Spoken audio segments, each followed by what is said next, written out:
End gold buyers, మీ కష్టాల్లో నమ్మకమైన మీ ఆత్మీయ నేస్తం.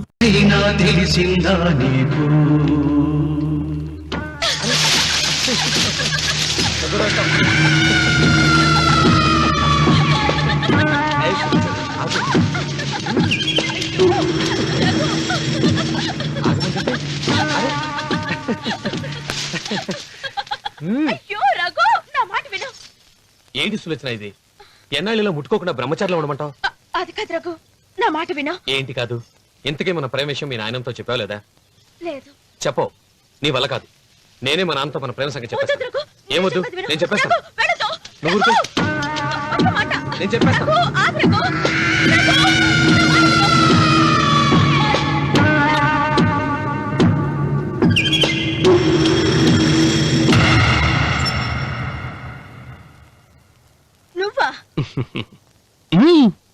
నేనే.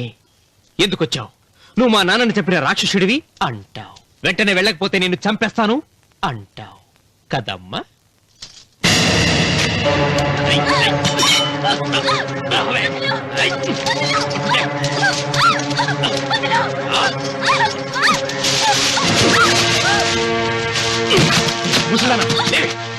చెప్పు, వీళ్ళ నాన్నని చంపింది ఎవరు? నేనా? నేను చంపానా? నిజం చెప్పు. చెప్పు, ఎవరు చంపారు? ఎవరు చెప్పారు? చెప్పు.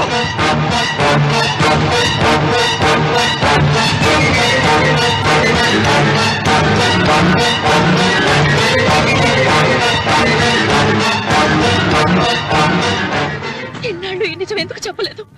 నీ ప్రాణం కాపాడడానికి. నీకు నిజం తెలిస్తే నిన్ను చంపేస్తాడేమోనని భయంతో నీకు చెప్పుండదు. పాపానికి ప్రాయశ్చిత్తం కావాలమ్మా. దానికి మార్గం నేను చెప్తాను. మనం ప్రతీకారం తీర్చుకోవాలి. నీకు రఘు దక్కేలా నేను చేస్తాను. నీ తండ్రి చావుకి పగ తీరేలా చేస్తాను. ఆలోచించు.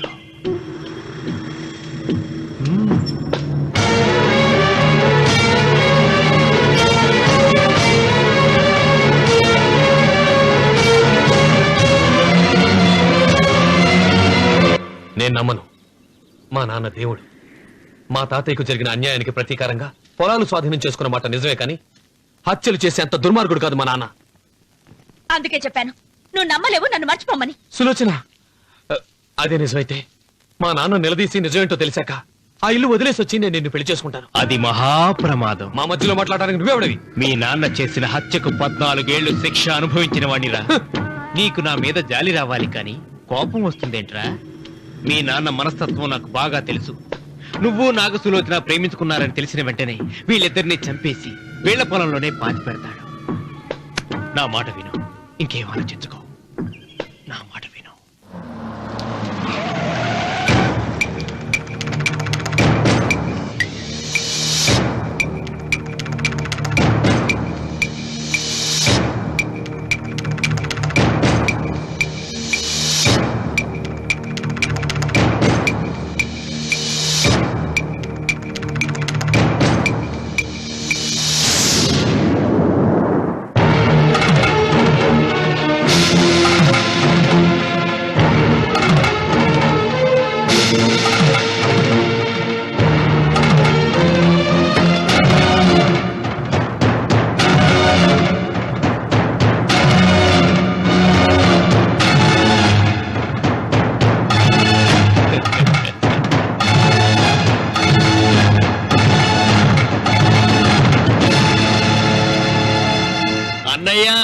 నమస్కారం.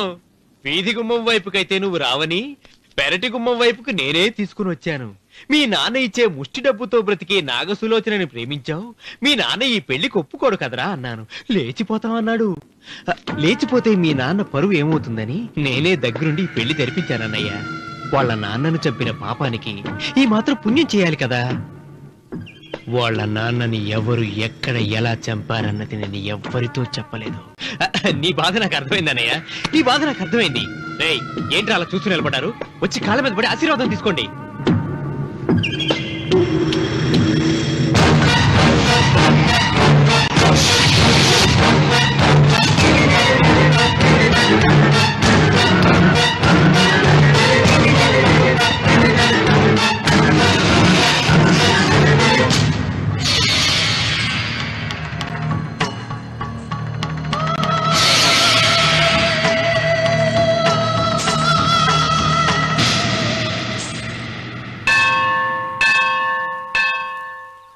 అమ్మా 100 ఎకరాల ఆశావినని చెప్పినందుకు 30-70 అనే పిల్లని పరిచయం చేసి పెద్ద శిక్ష చేసావు తల్లి. తప్పైపోయిందమ్మా, క్షమించే తల్లి. ఈసారి అలా చేయను. మంచి పిల్లనిచ్చి పెళ్లి చేయమ్మా. అలాగేనా?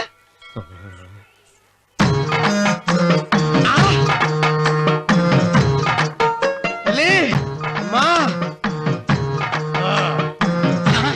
అమ్మా, సూపర్ ఫిగర్ తల్లి.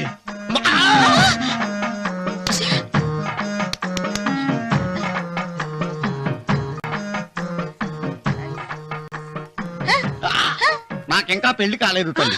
100 ఎకరాల మాగానే ఉంది, 50 ఎకరాల కొబ్బరి తోట ఉంది, కానీ పెళ్ళం లేదు. పెళ్లిళ్ళ సీజన్ అయిపోతుంది. మంచి పిల్లని చూపెట్టి పుణ్యం కట్టుకో తల్లి. నాకు కూడా పెళ్లి కాలేదు తల్లి. నేను నీకు పురాతన భక్తురాలిని కదా.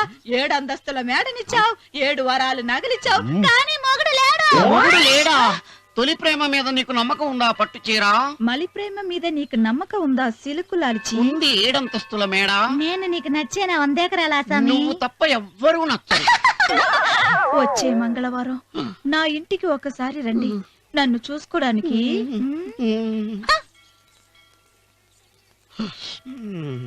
తొలి ప్రేమలు అంత తడిచిపోయావా? తడిసి ముద్దయిపోయాను. ఇదెంత?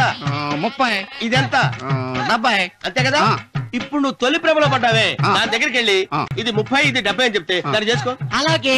ఆ, ఏ తొలి ప్రేమ వెళ్ళు. నాకు చేసుకోరా. 30, 70. ఏ తొలి ప్రేమ టింగ్. ఇదెంత చెప్పు. ఇదేంటి ఇది? ఆ. టింగ్ టింగ్ టింగ్ మో. ఇదెంత? ఇదంతా ఎందుకండి? ఎందుకంటే ఇదెంతో నువ్వు చెప్తేనే మన పెళ్లి. అందుకు చెప్పు. అది అది ముప్పి, అది డెప్పి. ఒరే గుంటనక, వస్తున్నాను ఉంటారా? అచి సాచినోడా, నాకు వచ్చిన సంబంధాన్ని చెడగొడతావా? అంటే బాగా అవసరం. నన్నే కొడతావా? అమ్మా, నన్నే కొడతావా? అమ్మా, చూడు, నువ్వు చేసింది తప్పు, నేను చేసింది తప్పు. మా చిన్నమ్మ గారిని అడుగుతాను. ఈ విషయం ఆశ్చర్యంగా చెప్తానే. అచిబా లే.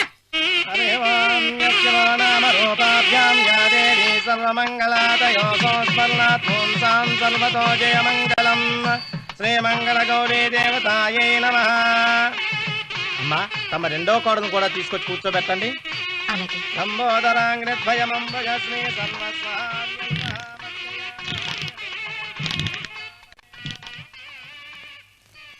ఏంటమ్మా ఇంకా అలాగే ఉన్నావు? నువ్వు ఈ పూజకి ఏర్పాటు చేయమంటేనేగా మీ మామగారికి ఇష్టం లేకపోయినా ఒప్పించాను. అందరూ వచ్చేసారు. చీర మార్చుకుంటా. నాకున్న చీరల్లో ఇదే మంచిది. నా దగ్గర పట్టు చీరను తీసుకో. మీరు కట్టి విడిచిందా? లేదమ్మా, కొత్త పట్టు చీర ఉంది. వద్దులేండి. పోనీ నాగలైనా పెట్టుకోమా. మీరు పెట్టుకోక మిగిలినవా? కాదమ్మా, నా దగ్గర 7 వారాల నగలున్నాయి. దేవుళ్ళకు కావాల్సింది చీరలు నగలు కాదు, భక్తి. వస్తున్నాను, పదండి.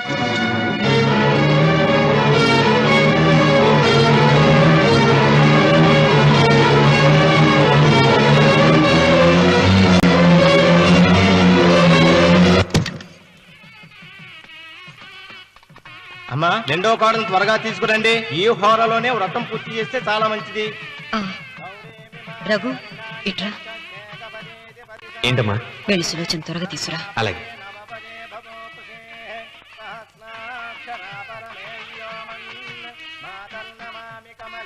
ఏమంది? రానుందమ్మా. ఎందుకని? ఎందుకని ఇంతమందిని అడుగుతున్నారా? ఈ వ్రతం పెట్టింది ఎందుకు?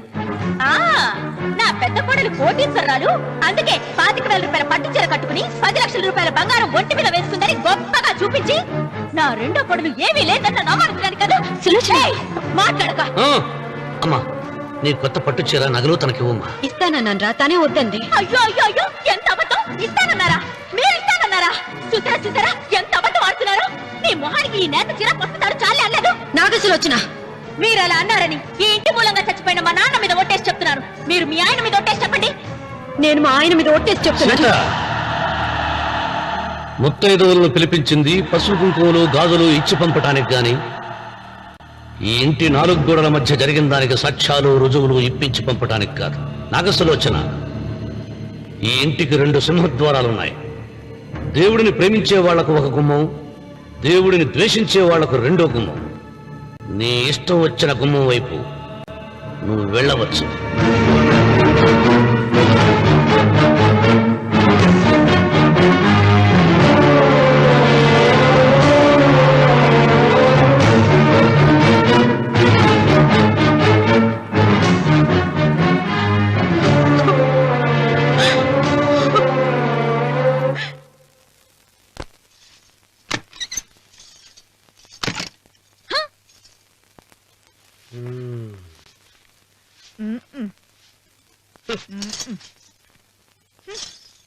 పాలయ్యే నీ పాసి మొహానికి పాలు కూడానా? సగం నేను తాగి సగం పిల్లికి పెట్టా. ఇందులో కాస్త ఎంతమంది కూడా కలుపుకోపోయావా? తేడా విరగడేది. అసలు నిన్ను అనుకుని ప్రయత్నం లేదే. నిన్ను నాకు కట్టబెట్టిన మా చెన్నయ్య గారిని అనాలి. నేను కూడా మా చిన్నమ్మ గారు బలవంతం చేస్తేనే నిన్నే చేసుకున్నాడు రా సచ్చినోడా. అయ్యో ఎంత పోసు కొట్టావయ్యా. 100 ఎకరాలు ఎగసాయ అన్నావు. నువ్వు సర్ది కూడా అన్నప్పుడే నేను తెలుసుకోవాల్సింది. నీ కాడగానా? నువ్వు తక్కువ చేసావా? 30, 70 అన్నప్పుడు నేను అర్థం చేసుకోవాల్సిందే. పట్టు చీర కట్టి మీ అమ్మాయి గారు నగలన్నీ దిగేసి సిగ్గుపడుతూ వచ్చి ఇలా కూర్చున్నావే. అసలు నీ దగ్గర ఏం ఆస్తుందని నేను చూసి ఎందుకు అరుస్తున్నావు? అమ్మో అన్నవరం తగ్గు అన్నవరం తగ్గు అయ్యా అయ్యా అయ్యా అయ్యా అయ్యా అయ్యా అయ్యా అయ్యా అయ్యా అయ్యా అయ్యా అయ్యా అయ్యా అయ్యా అయ్యా అయ్యా అయ్యా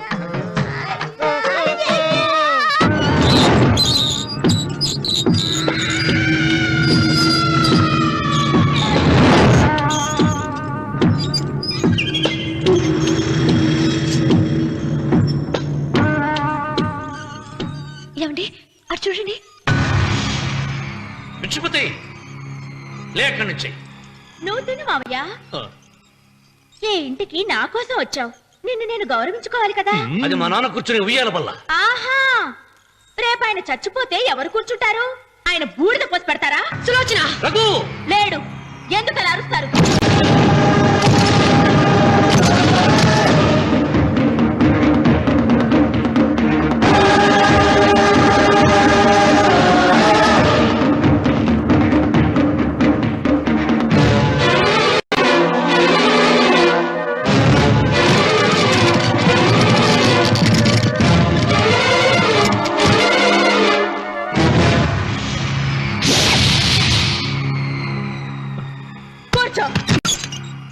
నువ్వు ఈ ఉయ్యాల బల్ల మించి లేచావంటే నన్ను చంపుకు తిన్నట్టే.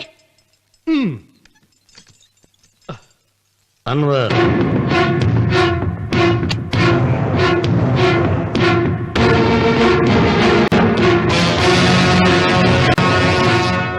నువ్వు కూర్చో మావయ్య.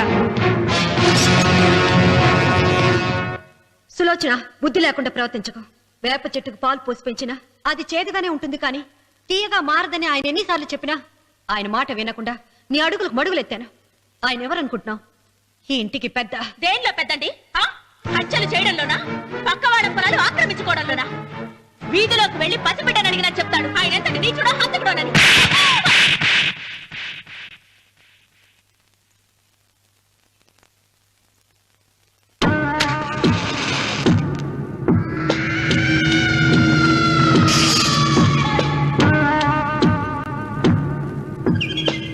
అమ్మా, నువ్వెన్నైనా చెప్పు, నా భార్య మీద చేయి చేసుకోవడం నేను సహించలేను. రఘు, అన్నయ్య నీ భార్య మీద చేయి చేసుకోవడం తప్పే, కానీ దానికోసం వాటాలు పంచమని చెప్పడం న్యాయం కాదురా.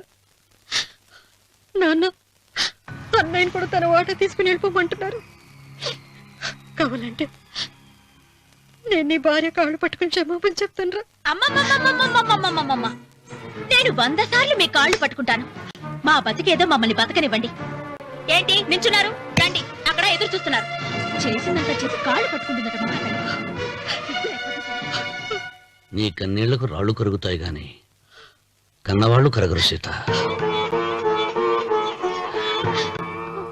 సీత, వాళ్ళు చిన్నపిల్లలుగా ఉండేటప్పుడు ఎంత సంతోషంగా ఉండేవాళ్ళం. వాళ్ళు పెరుగుతుంటే ఆ సంతోషం తరిగిపోతూ ఉంటుంది. వాళ్ళు మన భుజం దాటి పెరిగాక ఇక గడప దాటి ఎప్పుడు వెళ్ళిపోతారా అని ఎదురు చూడటమే మన పని. బాధపడకు.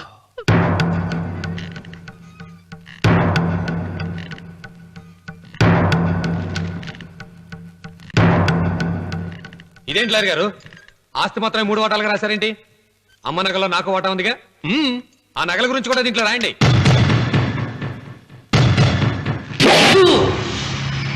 అది మీ తాత పిత్రార్జితం కాదు, నా స్వార్జితం కాదు. నా భార్య స్త్రీధనం. అందులో వాటా ఎవరికి రాదు లేదు. ఓహో, అమ్మ గదిలోకి వచ్చేడిస్తే నా మీద ప్రేమ అనుకున్నాను. నగలివ్వాలని ఏడుపా. ఈ ఏడుపేదో నన్ను కనక ముందు ఏడవాలి.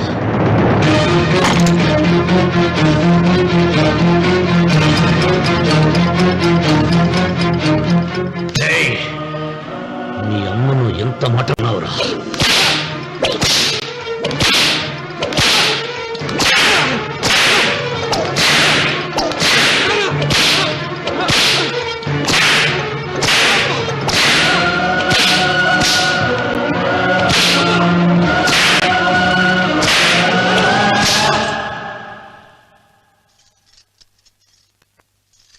మీరేం పెద్ద మనిషండి?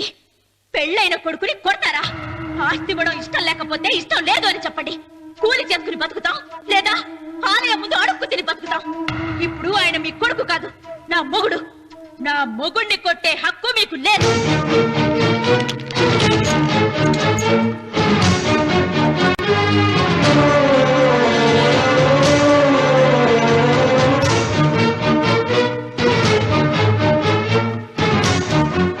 రఘు, నీకు కావాల్సింది ఈ నగలేగా, తీసుకొచ్చాను. తీసుకోరా. వద్దమ్మా, వద్దు. కాదన్నయ్య. వద్దమ్మా, నా మాట విను. ఒక తల్లి కడుపున పుట్టకపోయినా నన్ను అన్నయ్య అని పిలిచావు. నా ఇల్లు నీకు పుట్టిల్లమ్మా. ఆడపడుచు బతికుండగా పుట్టిన నగలు పంచడం శుభం కాదమ్మా, శుభం కాదు. రే రఘు, ఆ నగలి బదులుగా నా పొలం, నా ఇంట్లో ఉన్న బంగారంతో నీకు ఇచ్చేస్తాను. తీసుకెళ్ళిపోరా. అలాగే లాయర్ గారు, అవి కూడా రాయండి.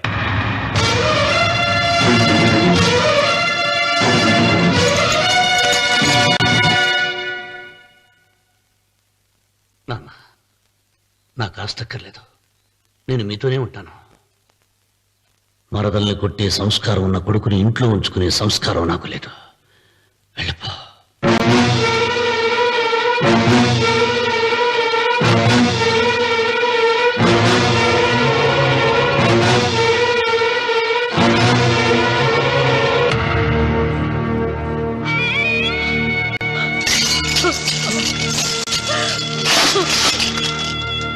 సీతమ్మ, అమ్మ సీతమ్మ, సీతమ్మ. ఒరే రావుడు, నాకేదో భయంగా ఉందిరా. ఆ దేవుడి శాపం తగిలింది. లేకపోతే నీ కుటుంబం ఇలా ముక్కైపోవడం ఏంటి? నా మాట విను, వెళ్ళు. ఆ శివలింగాన్ని తిరిగి తీసుకొచ్చి యథాస్థానంలో ప్రతిష్ఠిస్తారా?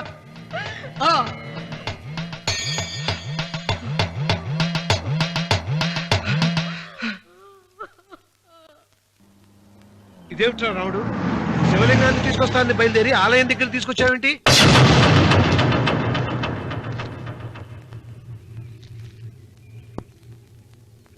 ఎలారా ఈ ఆలయాన్ని పడగొట్టాలి? ఎప్పుడురా ఆ సంబశివరాపురం నా సొంతం అవుతుంది? వెంకన్న, నా పట్టుదల కోసం నేను ధరించిన ఈ నల్ల చొక్కా ఎప్పుడురా మార్చేది? ప్రతీకారం కోసం ప్రమాణం చేసి వేసుకున్న నా తండ్రి మొలతాడు ఎప్పుడురా నా మెడ నుంచి ఊడిపడుతుంది? వెంకన్న, చెప్పరా, ఆ ఆలయాన్ని పడగొట్టి ఉపాయం చెప్పు. ఇంత జరిగినా కూడా నీ అహంకారం తగ్గలేదురా? నారు పొయ్యకుండా నీరు పెట్టకుండా ఈ ప్రపంచంలో పెరిగేది ఒక్కటే, అహంకారం. అది నా సొంతం.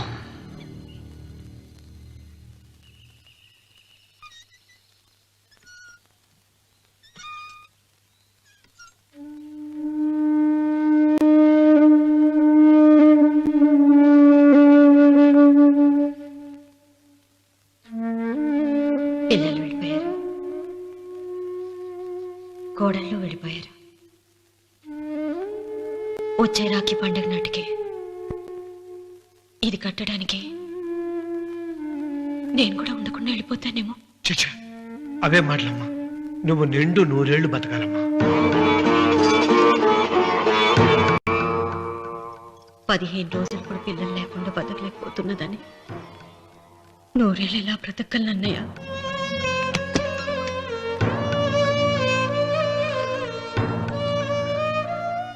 వీటి కోసమేగా మా పిల్లలు ఇద్దరిని ఇంట్లోంచి వెళ్ళగొట్టారు. నేను చనిపోయాక మా ఇద్దరు కోడలికి సమానంగా పంచిపెట్టమని చెప్పు. ఇప్పుడు ఎందుకమ్మా అదంతా? అసలే నీ ఆరోగ్యం బాగలేదు. నన్నెప్పుడు నిండు ముత్తైదుగా చూడాలనేది ఆయన కోరిక. పోయే ముందు ఒక్కసారి నిండుగా అలంకరించుకోవాలని ఉందన్నయ్య.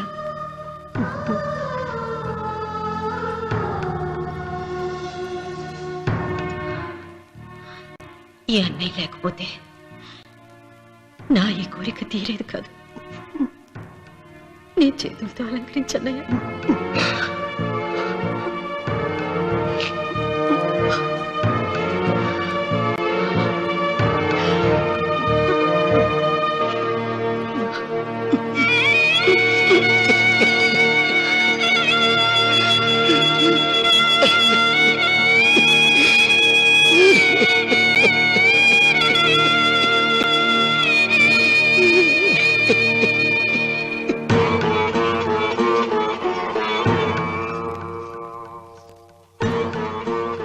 ఏమిటి సీత? వడ్డానం పట్టట్లేదు, సరిగ్గా పెట్టండి. పేరంటానికా? భర్త ముందు అలంకరించుకుని కూర్చోవడం కంటే ఆడదానికి వేరే పేరంటే ఉంటుంది చెప్పండి. ఏమండి, మీరు ఉత్తమ జాతి స్త్రీ రెండో కోరిక కోరదు అన్నారు. అందుకే మిమ్మల్ని అడగలేకపోయాను. కానీ చనిపోయే ముందు నీ ఆఖరి కోరిక ఏమిటి అని అడుగుతారు. నా ఆఖరి కోరిక ఆ శివలింగాన్ని తీసుకొచ్చి ఇంటి ముందు ప్రతిష్ఠించండి. సీత, పళ్ళు గట్టిగా ఉంటాయని, నాలుక మెత్తగా ఉంటుందని మనం పళ్ళకే ఎక్కువ విలువనిస్తాం. వయసు పైన పడుతుంటే ఒక్కొక్క పన్ను రాలిపోతుంది. వయసు పెరుగుతున్న కొద్దీ ఒక్కొక్క బిడ్డ దూరం అయిపోతాడు. కానీ నాలుక మాత్రం భర్తకు భార్య లాంటిది, భార్యకు భర్త లాంటిది. బ్రతికినంతకాలం తోడుగా ఉంటుంది. బిడ్డలు దూరం అయిపోయారని ఏదోదో మాట్లాడుతున్నా. సీత, నా మీద కోపం వచ్చిందా?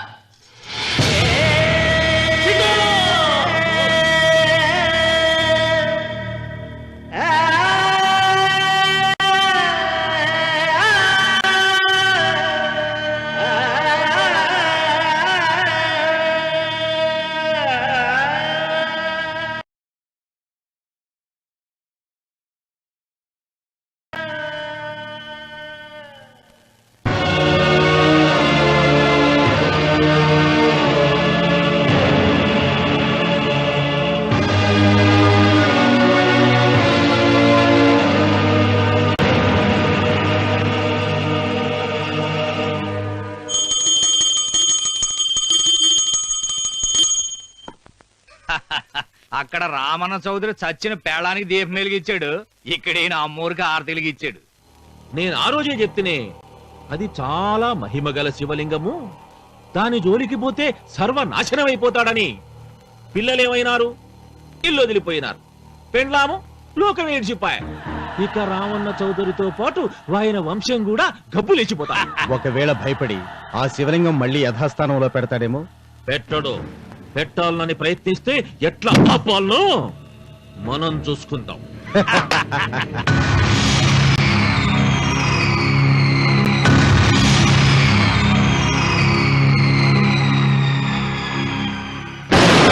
ఆలయాన్ని పడగొట్టించి ఆలయమే లేదు కాబట్టి ఇక పొలం ఎందుకని ప్రశ్నించి అప్పుడు నా స్వాధీనం చేసుకుంటాను. అమ్మవారి ఆలయాన్ని నువ్వు తాకగలవు.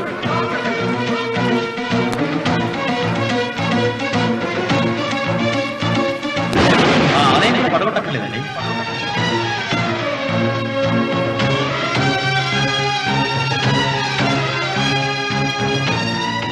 నీ వంశం నిర్వంశమైపోతుంది.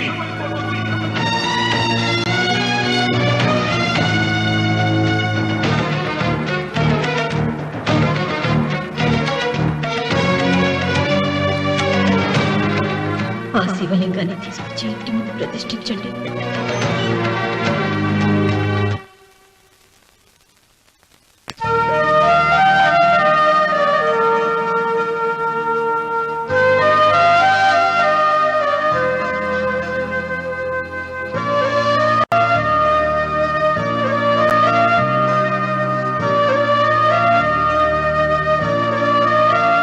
రావుడు, ఆ నెల తర్వాత నీకు శుభార్త. నీకు మనవడు పుట్టారా?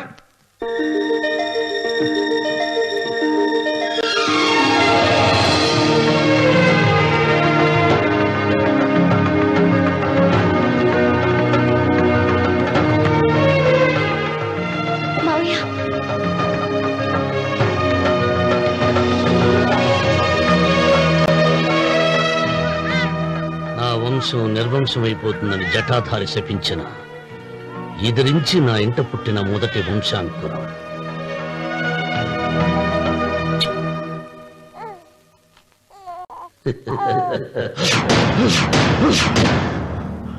నవ్వుతున్నాడు. ఆ రమణ నవ్వుతున్నాడు. మళ్ళీ నవ్వుతున్నాడు. వాడు నవ్వుతున్నాడు. వారసుడు పుట్టాడని హాయిగా నవ్వుతున్నాడు. వాడి ముఖంలో ఆనందం కనిపిస్తే నీ జీవితంలో నిప్పులు పోసుకున్నట్టే తెలుసా? నా అనుమానం మూడో వాట కింద తను ఉంచుకున్న ఆస్తి, అంతస్తు, నగలు అన్ని అన్ని అన్ని ఆ బిడ్డకి రాసిస్తాడు తెలుసా?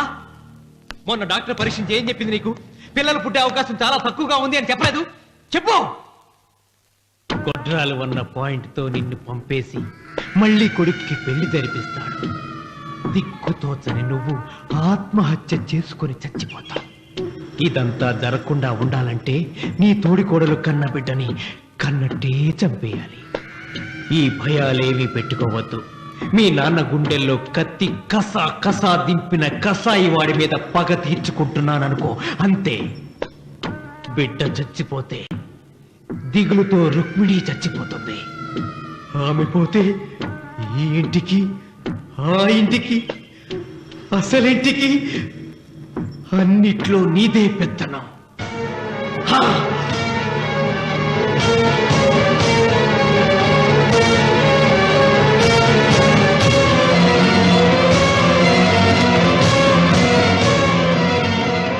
నాకు చిన్న సాయం చేయాలి.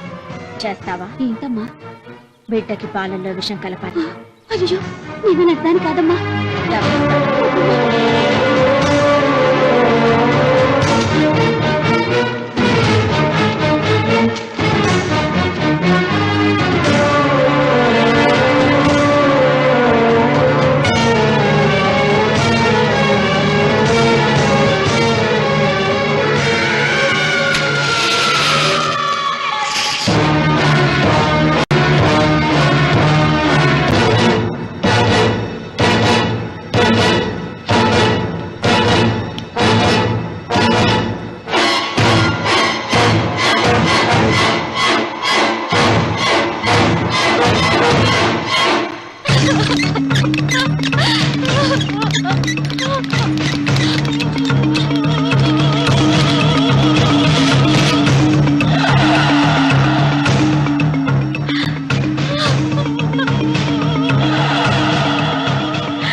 బిడ్డకి చివరిగా ఏం పట్టించారు? పాలు తాగించాం. పాలలో విషయం కలిసింది.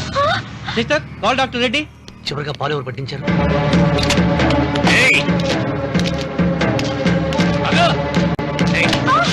పాలలో ఏం కలిపావు? నాకేం తెలియదు బాబు. నిజం చెప్పు. నన్ను చంపదు బాబు. మీ మరదలే డబ్బిచ్చి బాబుకు పాలలో విషం కలపమని చెప్పింది.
రామన్న, దేవుడి మీద కోపాన్ని నీ కుటుంబం మీద చూపిస్తున్నావు. కింద జన్మలో చేసిన పాపం వల్ల నీ తండ్రి అలా అయిపోయాడు, కానీ ఈ జన్మలో చేసిన పుణ్యానికి కాదురా. దేవుణ్ణి చూపించు అన్నావు. నీ కనుపాపంతో ఉన్న సూర్యుడిని కన్నెత్తి చూడలేని వాడివి అసలు దేవుణ్ణి ఎక్కడ చూడగలవరా? రామన్న, శాపాన్ని ఎదిరించి పుట్టాడని గర్వపడిన నీ మనవడు ఇప్పుడు చావు బతుకుల్లో ఉన్నాడు రా. గాయపడిన నీ రెండో కొడుకు ఇక్కడ చచ్చిపోతే నీ పెద్ద కొడుకుని ఉరి తీస్తారా? కొడుకుల్ని, కోడల్ని, మనవణ్ణి, భార్యని అందరినీ పోగొట్టుకుని నువ్వు ఒక్కడే బతికి సాధించేదేమిట్రా?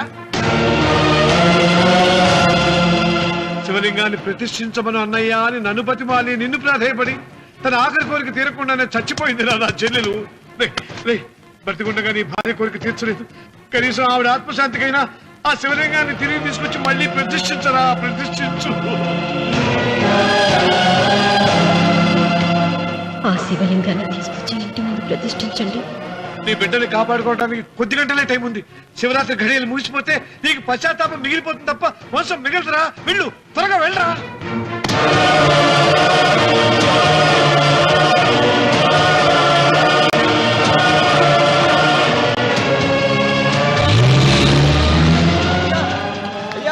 అయ్యా గారు,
నీ వల్ల ₹1 కోటి ఆస్తి నష్టపోయాను. నేను ఇష్టపడిన సీతను నాదానిగా చేసుకోలేకపోయాను. నిన్ను నీ వల్ల 14 ఏళ్ళు శిక్ష అనుభవించాను రా.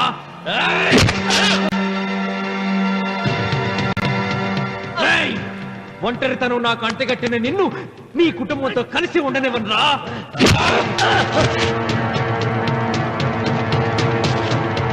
నిన్ను చంపి నా పగ తీర్చుకుంటాను రా.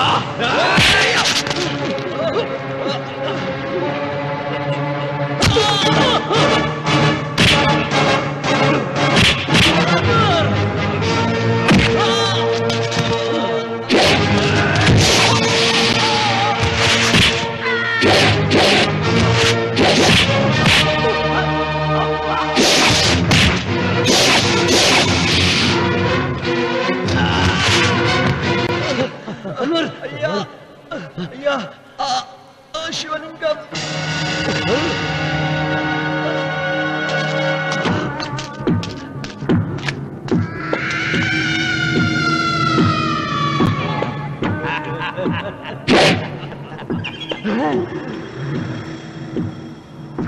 ఏయ్ రాయలసీమ రామన్న చౌదరి, ఇప్పుడు చూస్తా నిన్ను ఏ దేవుడు కాపాడతాడో.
నాగేంద్రహారాయ త్రిలోచనాయ భస్మాంగరాయ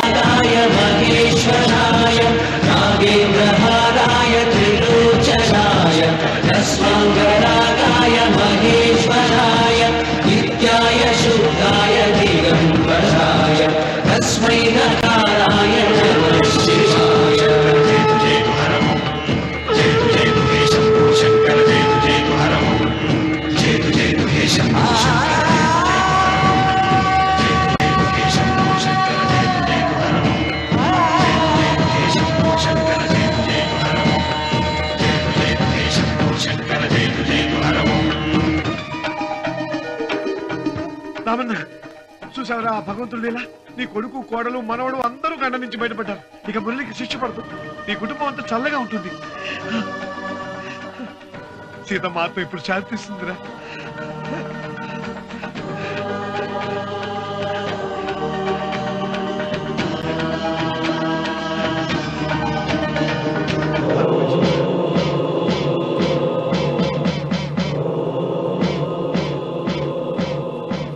రామన్న రామన్న రామన్న